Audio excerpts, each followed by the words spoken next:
The banging started at 3:17 a.m. I know because I was staring at my phone, heart hammering, wondering if someone was literally trying to break down my door. Then I heard Bradley's voice, slurred and venomous, cutting through the darkness like a rusty blade. "Open up, Jake. I know you're in there, you thief." I stumbled out of bed, my 10-year-old daughter Callie appearing in her doorway, eyes wide with terror. "Daddy, what's happening?" "Go back to your room, baby. Lock the door." My voice was steadier than I felt. Bradley pounded harder. "You stole my inheritance. Mama's house is mine." My hands shook as I approached the door. Mama had been gone 3 months. 3 months since cancer took her, since I held her hand in that sterile hospice room while she whispered, "Take care of the house, D. Take care of Callie. Bradley. Bradley ain't ready." I cracked the door, chain still latched. Bradley's bloodshot eyes met mine. My older brother, once my hero, now something I barely recognized. The smell of whiskey hit me before his words did. "You turned her against me," he spat. "Poisoned her mind so she'd leave everything to you." "Bradley, it's 3 in the morning. You're drunk. We can talk about this tomorrow." "No." He slammed his palm against the door frame. "You got 1 week, little brother. 1 week to get out of my house, or I'm throwing you and that little brat out myself." Something in his eyes told me this wasn't just the alcohol talking. This was rage that had been festering, building, waiting to explode. And I was standing directly in the blast radius. Morning light filtered through the curtains as I sat at Mama's kitchen table, my kitchen table now, staring at the legal documents I'd pulled from the safe. The will was clear, the house, Mama's savings, everything came to me. Bradley got her car and $10,000. Not because she loved him less, but because she knew. She knew about the gambling. The business opportunities that always needed just one more investment. The friends who stopped being friends after he borrowed money. She told me 6 months before she died, tears streaming down her face, "I can't watch him destroy himself with my legacy, Jake. Promise me you'll use it right." Callie appeared, still in her pajamas, dragging her stuffed elephant. "Is Uncle Bradley okay?" How do you explain addiction to a 10-year-old? How do you tell her that her uncle, who used to give her piggyback rides and sneak her candy, had transformed into someone who scared you both? "He's going through something hard, baby." My phone buzzed. "Bradley, tick-tock. 6 days left. Hope you're packing." Then another, "Talked to a lawyer. That will is fraudulent. Mama wasn't in her right mind. I'm contesting it." My stomach dropped. I knew it was baseless. Mama had been sharp until the very end, and 3 doctors had certified her competency. But the threat alone meant legal fees, stress, months of uncertainty. It meant Bradley could drag this out, make our lives hell. Another text. "By the way, changed the locks on the garage. My car, my space. Stay out." The garage. Where Mama's 1967 Impala sat, the car Dad restored before he passed. The car that was legally Bradley's now, but housed in my property. He was already making moves, establishing territory. I needed help. Real help. I scrolled through my contacts until I found her name, Lillian Crawford, Esquire. We'd gone to high school together, stayed in touch over the years. She'd built a reputation as the lawyer you called when family got messy. Her Instagram bio read, "Protecting legacies, exposing lies." "Jake." It's 7 a.m. on a Saturday. Her voice was groggy but concerned. "Lillian, I need help. It's Bradley." Silence. She knew Bradley. Everyone who grew up with us knew Bradley, the charming kid who could talk his way out of anything, who always had a scheme, who borrowed $20 and paid back 10. "Tell me everything." I did. The 3 a.m. confrontation, the threats, the will contest, the garage situation. As I talked, I heard her moving, the scratch of pen on paper. "Okay, first thing, do not engage with him. No texts, no calls, nothing that isn't documented and professional. Second, I'm coming over. I need to see that will, the deed, everything. Third, and Jake, this is important, Has he made any specific threats? Physical ones. I thought about his eyes last night. He said he'd throw us out himself. That's assault threat, combined with the 3 a.m. harassment. She paused. How's Callie handling this? She's scared. Good. I mean, not good, but that's evidence. Look, Bradley is playing a game he thinks he knows. Let me show him what happens when you actually know the rules. I'll be there in an hour. 63 minutes later, Lillian sat across from me, reviewing documents with the focused intensity of a surgeon. She'd brought her paralegal, James, a quiet man who photographed everything. This is airtight, Lillian finally said. Bradley has no case. Then why does it feel like I'm losing? She looked at me hard. Because he's banking on you being scared. That's the game. Sunday afternoon, I was helping Callie with her homework when the doorbell rang. Not pounding this time, civilized, almost friendly. I checked the peephole. Bradley, cleaned up, sober-looking, holding a folder. Against my better judgment, against Lillian's explicit instructions, I opened the door. Chain still on. Man, I'm sorry about Friday night. His smile was vintage Bradley, charming, apologetic, the smile that had gotten him out of detention, out of trouble, out of consequences his whole life. I was drunk, stupid. Said things I didn't mean. Can we talk? Like brothers. Every instinct screamed no. But this was Bradley. My brother. The guy who taught me to ride a bike, who beat up Kenny Jefferson when Kenny called me names in 6th grade. Before the gambling, before the drinking, before whatever darkness had swallowed him whole. You got 5 minutes. He handed me the folder through the gap. Look, I talked to someone. A mediator. We don't need lawyers, don't need courts. We can split everything 50-50, keep it in the family. Mama would want that. I opened the folder. Official-looking documents, a mediation agreement, terms that looked almost reasonable. Almost. Bradley, Mama left her the way she did for a reason. His face changed. The smile died. Yeah. And what reason is that? Because you kissed her ass while I was out living my life? Because you played the perfect son while I was the disappointment? Because you blew through 30 grand of her money on investments that never materialized? Because she had to take a second mortgage to cover your debts? Because you poisoned her against me. The mask shattered completely. I'm the oldest. This house should be mine. That money should be mine. He slammed his fist against the door frame. Callie screamed from upstairs. And something in me snapped. You need to leave. Now. 5 days, Jake. 5 days, or I'm coming back with people who won't be nice about it. That night, after Callie finally fell asleep, I did what I should have done weeks ago. I googled Bradley Anthony Flores. What I found made my blood run cold. 3 months ago, while Mama was in hospice, Bradley had been arrested for assault outside a casino in Atlantic City. Charges dropped due to lack of witness cooperation. 2 months before that, a restraining order filed by his ex-girlfriend, Cassidy. I remembered her, sweet girl, worked at the library. The order cited verbal threats and intimidation. Going back further, a civil suit from a former business partner claiming Bradley had forged signatures on loan documents. Settled out of court. A DUI. Another DUI. A pattern emerging like a Rorschach test, showing me something ugly I'd refused to see. I called Lillian despite the late hour. I found his record.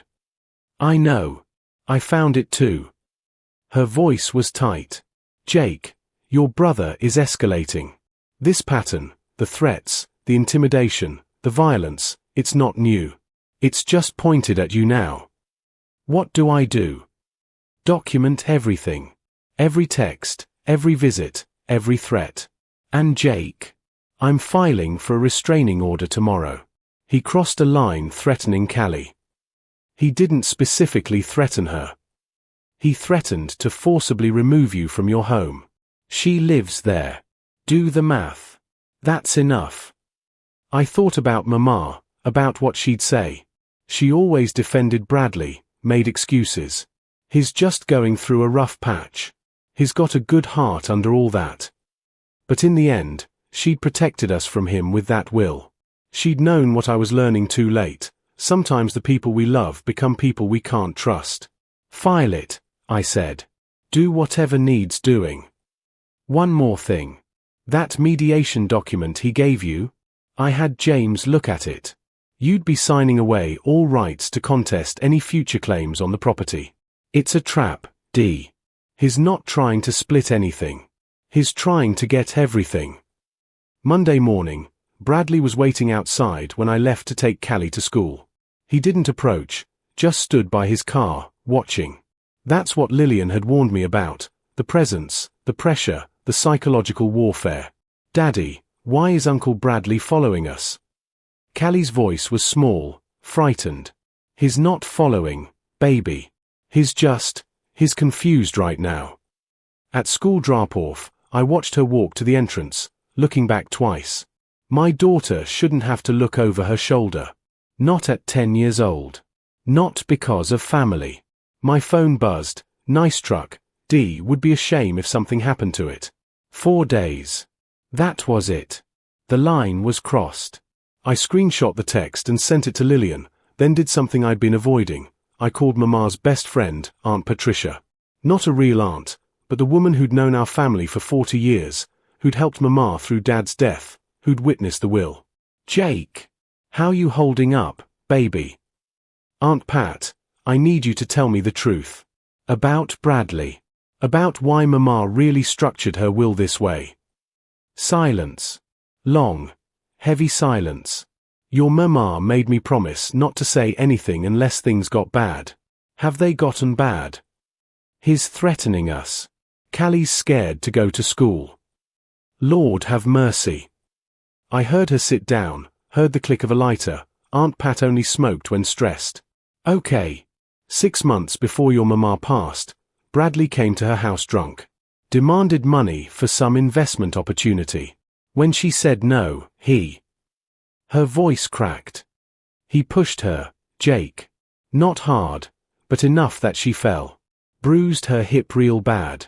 She never told you because she didn't want you to hate him. My world tilted. He put his hands on Mama. I was there. Saw the whole thing. Made her call the police, but she refused. Instead, she called her lawyer the next day and changed everything. Made me promise to testify if it ever came to it. Tuesday morning, Lillian and I stood in family court. The judge, a stern black woman named Judge Nelson, reviewed our petition with laser focus. Bradley wasn't there, he hadn't been served yet, and this was just the preliminary hearing for a temporary order. Mr. Flores, your brother has a documented history of assault and intimidation, Judge Nelson said, flipping through pages. And these text messages clearly constitute threats. I'm granting a temporary restraining order effective immediately. He's to maintain at least 500 feet distance from you, your daughter, and your residence. Violation means immediate arrest. Thank you, Your Honor. I'm also ordering an expedited hearing for the permanent order. Given the child involved and his escalating behavior, we'll hear this Thursday. She looked at me directly. Are you in immediate danger? I thought about the text, about Bradley watching us that morning. I don't know. That's honest. I'm also issuing an order for the local police to do increased patrols around your residence. Better safe than sorry. Walking out, Lillian put a hand on my shoulder. He's going to lose it when he gets served. Be ready. She was right. At 2:47 p.m., my phone exploded with calls from a number I didn't recognize. I let them go to voicemail. The first message, you got a restraining order? Are you serious? I'm your brother. Second message, this is how you do family? Mama would be ashamed of you. Third message, you think this changes anything? You think some paper stops me? 3 days, Jake. 3 days. I forwarded everything to Lillian. Her response was immediate. Violation. He's not supposed to contact you at all. Calling the police now. 30 minutes later, 2 officers arrived at my house to take a statement. Officer Rodriguez, a tired-looking veteran, shook his head as he listened to the voicemails. Mr. Flores, your brother's playing a dangerous game. These messages are direct violations of a court order. We're issuing a warrant for his arrest. For voicemails. For contempt of court and violation of a protective order. He'll spend tonight in lockup. I didn't sleep that night. Around 4 a.m., my phone rang, the precinct. Bradley had been arrested at a bar, drunk, still calling my number repeatedly in front of officers. They'd found him because he'd posted on Facebook a rant about ungrateful brothers and stolen inheritances, with my address clearly visible. Lillian had screenshotted everything. He's building our case for us, she said over coffee Wednesday morning. Every move he makes proves why your mother's will was necessary. But knowing you're legally right doesn't make it hurt less. This was Bradley, the brother who taught me to throw a football, who snuck me into my first R-rated movie, who sat with me all night when Dad died and I couldn't stop crying. Somewhere inside this angry, violent stranger was that person. Or maybe that person had never really existed. Maybe I'd been seeing what I wanted to see. Callie came downstairs dressed for school. Is Uncle Bradley in jail? I'd promised myself I wouldn't lie to her. Yes. Good. Her voice was flat, matter-of-fact. He scared me. 10 years old, and she'd already learned that sometimes the people who should protect you are the ones you need protection from. At school pickup, another parent, Michelle, approached me. Hey, Jake. I saw Bradley yesterday. He was sitting in his car across from the school during lunch. Security asked him to leave, but I thought you should know. My blood went cold. He'd been watching the school. Watching Callie. I called Officer Rodriguez immediately. He was stalking my daughter's school yesterday. Before the arrest. That's felony stalking with the restraining order in place. When's your permanent order hearing? Tomorrow. Good. Bring everything. Every text, every sighting, every threat. The judge needs to see the whole picture. That night, organizing evidence, I found Mama's journal, the one she kept during her final months. I almost didn't open it. Some things feel too private, even after death. But I needed to understand. I needed to know if I was doing the right thing. April 3rd entry. Bradley came by again. Asking for money. I said no. He called me selfish. Called me a terrible mother. Jake doesn't know how bad it's gotten. I can't tell him. He still believes Bradley can be saved. Thursday morning, the courtroom was packed. Judge Nelson presided again, but this time Bradley was present, flanked by a public defender who looked like he'd rather be anywhere else. Bradley wore a suit, probably borrowed, and the same charming smile he'd tried on me. It didn't reach his eyes. Lillian presented our case methodically. The 3 a.m. harassment, the threatening texts, the school stalking, the Facebook posts, the violations while under temporary order. Then she called Aunt Patricia. Ms. Patterson, you witnessed an incident between Bradley Flores and his mother, correct? Yes. Aunt Pat's voice was steady, but her hands shook. He pushed her because she wouldn't give him money. She was undergoing cancer treatment. She fell. Bradley shot up. That's a lie. She's lying. Mr. Flores, sit down. Judge Nelson's voice could cut glass. Another outburst and you'll be removed. His lawyer whispered frantically. Bradley sat, jaw clenched, radiating rage. Lillian continued. Your Honor, I have photographs of the bruising, medical records showing treatment for a hip injury sustained in a fall, and Ms. Patterson's contemporaneous written account. The judge reviewed everything in silence. Then she looked at Bradley. Mr. Flores, do you wish to present a defense? His lawyer started to speak, but Bradley cut him off. Yeah, I got a defense. That's my mother's house. My inheritance. He manipulated her, turned her against me when she was sick and vulnerable. All I did was ask for what's rightfully mine. By threatening a child. Judge Nelson asked. I never threatened that kid. You threatened to forcibly remove her father from their home. You stalked her school. You sent texts saying something might happen to his vehicle. You called 37 times in 1 hour after being ordered not to contact him. Mr. Flores, I've seen a lot of family disputes. This isn't a dispute. This is targeted harassment and intimidation. She signed the order with a flourish. Permanent restraining order. 1,000 feet. 5 years. Any violation is an automatic felony. Do you understand? Bradley's face contorted. This is bullshit. He's stealing my life. Mr. Flores, I'm also recommending anger management and substance abuse evaluation as conditions. Court is adjourned. That night, I received an email from an address I didn't recognize, cassidymarie1990@gmail.com. Subject line, you should know the truth about Bradley. Jake, we've never met, but I'm Cassidy. I dated your brother for 2 years. I saw your name in the police report. I need you to know what he's capable of because nobody warned me. It started small, checking my phone, asking where I'd been, who I was with. Then it was controlling what I wore, who I talked to. When I tried to break up the first time, he threatened to kill himself.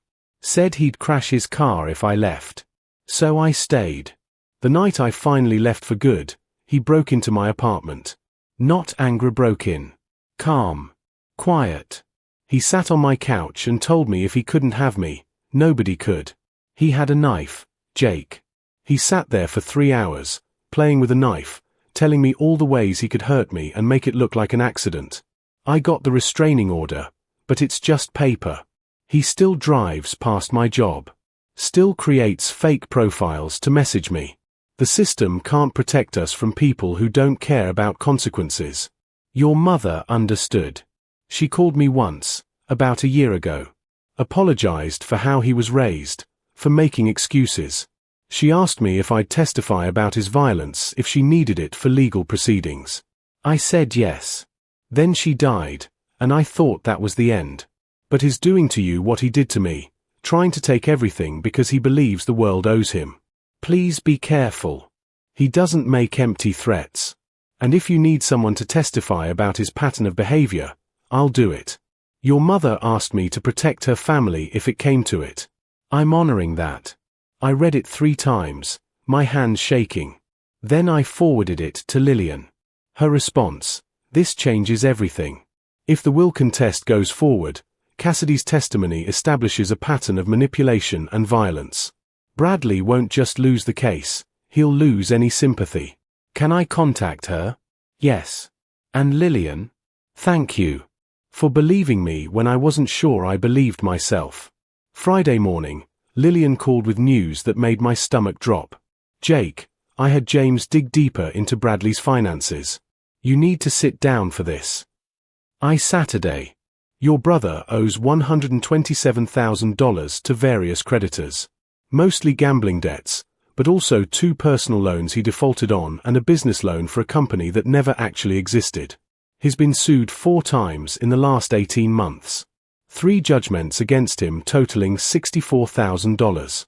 And here's the kicker, 2 months before your mother died, he tried to take out a reverse mortgage on her house. What? How?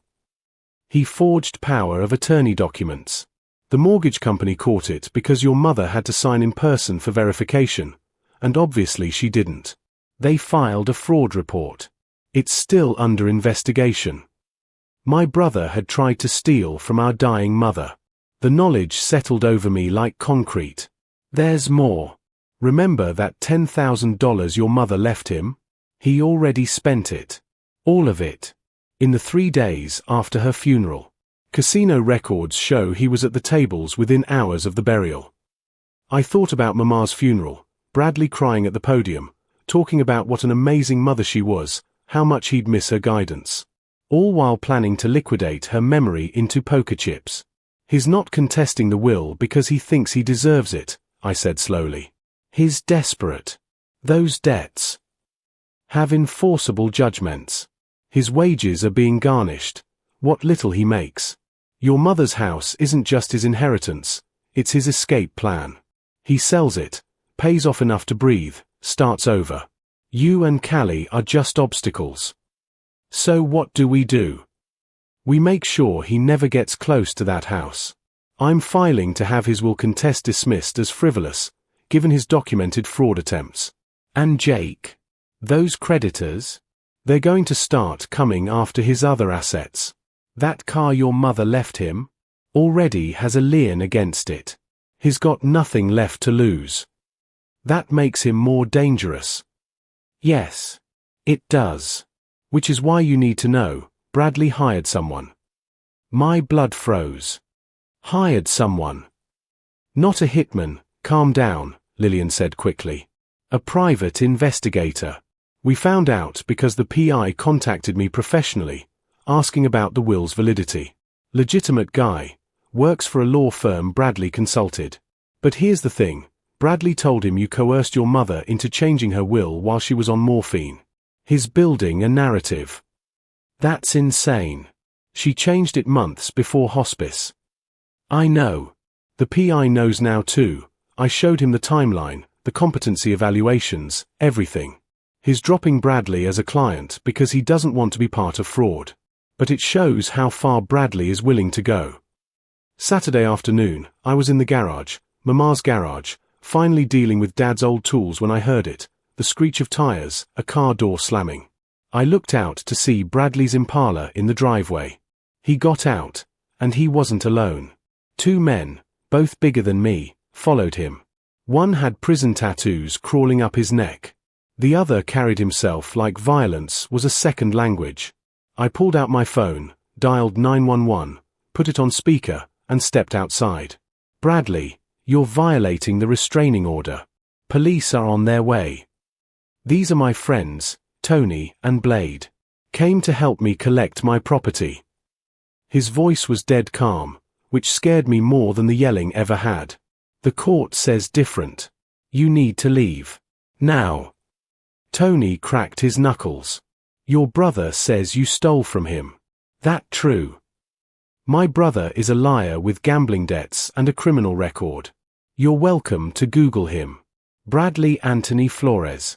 See what you're getting involved in. Blade pulled out his phone, actually started searching. His expression changed as he scrolled. Yo, Bradley, you didn't say nothing about fraud charges. Or assault. Or, man, you got a restraining order from your ex for threatening her with a knife. Bradley's face went red. That was dismissed. She was lying. Says here the charges were dropped due to lack of evidence, not dismissed.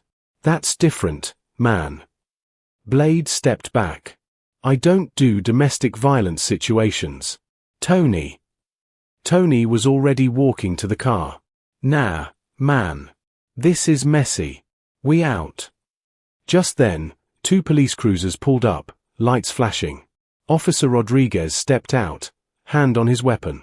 Everyone stay where you are. Bradley looked at me with pure hatred. This isn't over, little brother. Bradley was arrested for the 3rd restraining order violation.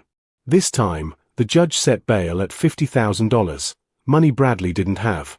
His will contest was dismissed with prejudice, meaning he could never file it again. The fraud investigation into the power of attorney forgery resulted in charges. And the creditors, smelling blood in the water, began seizing everything he had left. 2 months later, I sat in Mama's kitchen with Callie, helping her with a school project about family history. She asked, do I still have an uncle? Biologically, yes. But Uncle Bradley, he's got a lot of growing to do. A lot of healing. Maybe someday he'll do that work. Maybe not. But we can't wait around to find out. Mama understood that, didn't she? That's why she left you the house. My 10-year-old daughter, so wise beyond her years. Yeah, baby. She understood. The doorbell rang. Aunt Patricia, carrying her famous peach cobbler. Behind her, Cassidy, nervous but smiling. We'd invited her for dinner, a thank you for her courage in coming forward, for helping us understand the pattern we'd been caught in. As we ate, surrounded by people who chose love over obligation, I realized something. Family isn't just blood. It's the people who show up when you're scared. Who tell the truth when lies are easier. who protect children they've never met because it's the right thing. That night, tucking Callie into bed, she asked, "Daddy, are we safe now?" "Yeah, baby girl. We're safe." And for the first time in months, I believed it. Jake kept the house. Callie graduated high school with honors 8 years later, in the living room where her grandmother used to tell stories. Bradley served 18 months for fraud and violated parole twice. Some stories don't have redemption arcs. Sometimes protecting yourself is the happy ending. Subscribe for more real family drama stories. Because the truth is always more complicated than we want it to be.